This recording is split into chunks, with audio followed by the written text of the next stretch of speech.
এখন এসআই সংক্রান্ত বিষয় নিয়ে মানুষ এখন অনেক চিন্তিত।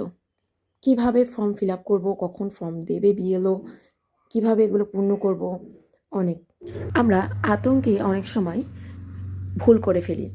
কিন্তু এগুলো একদম এক্ষেত্রে ভুল করা যাবে না। অসুবিধা হলে বিএলওর কাছেও পরামর্শ নিয়ে ফর্মটা ঠিকঠাকভাবে পূর্ণ করে জমা দিতে হবে। আসো জেনে নিই কীভাবে ফর্মটা ফিল আপ করবো আমরা।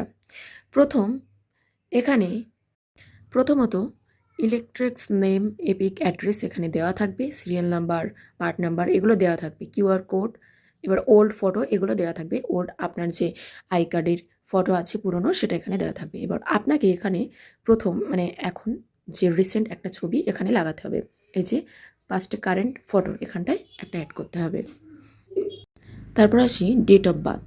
আপনার ডেট অফ বার্থ এখানে প্রথম ডেট, তারপরে মান্থ, তারপর আপনি যে সালে জন্মগ্রহণ করেছেন সেই সাল এখানে লিখবেন। তারপর দেবেন আপনার আধার নম্বর যেটা সেটা দেবেন আধার কার্ড দেখে। তারপর আপনার যেটা চালু মোবাইল নাম্বার সেটা দেবে। ফাদার নাম, মানে আপনার বাবার নাম দেবে এখানে।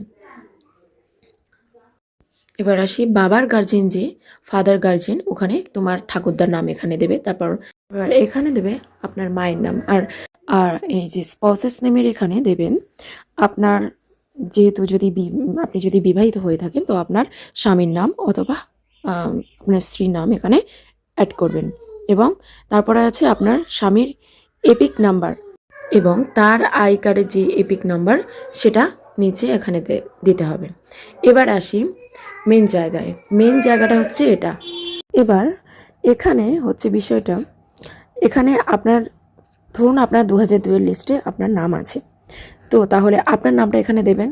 তারপর এপিক নাম্বার, যেটা ভোটার কার্ডে যে এপিক নাম্বারটা হয় সেটা এখানে দেবেন। এবার বাম দিকের এটা কিন্তু আপনাকে ফিল আপ করতে হবে 2002 এর ভোটার লিস্টটা দেখেই। ওই ভোটার লিস্টে যেভাবে থাকবে এপিক নাম্বার, আপনি সেভাবে আপনার আইডি কার্ডের এপিক নাম্বারটা এখানে দেবেন। রিলেটিভ নেম, আপনার বাবার নামটাই এখানে দেবেন এবং আপনার বাবার সঙ্গে কি সম্পর্ক রিলেশনশিপের সেটা দেবেন। ফাদার দেবেন এখানে। এবার ডিস্ট্রিক্ট, আপনার যে জেলার সেই জেলার নাম এখানে দেবে ডিস্ট্রিক্টে, এবং স্টেট দেবে ওয়েস্ট বেঙ্গল। এবং অ্যাকাউন্ট নেম, যেটা আপনি কোন বিধানসভায় আপনার ভোটটা হয়েছে সেখানে এটা লিখবে। এবার অ্যাকাউন্ট নাম্বার, সেটা 2002 এর লিস্ট অনুযায়ী এখানে এই এসি নাম্বার, অ্যাকাউন্ট নাম্বারটা এখানে দেবে। এবং এই যে পার্ট নাম্বার, সিরিয়াল নাম্বার এগুলো ওই 2002 এর ভোটার লিস্ট অনুযায়ী কিন্তু এখানে দেবে। তারপরে আসি ডান দিকে নেম। এবারে আপনার যেহেতু নেই, এবারে যার নেই 2002 এর লিস্টে নাম নেই,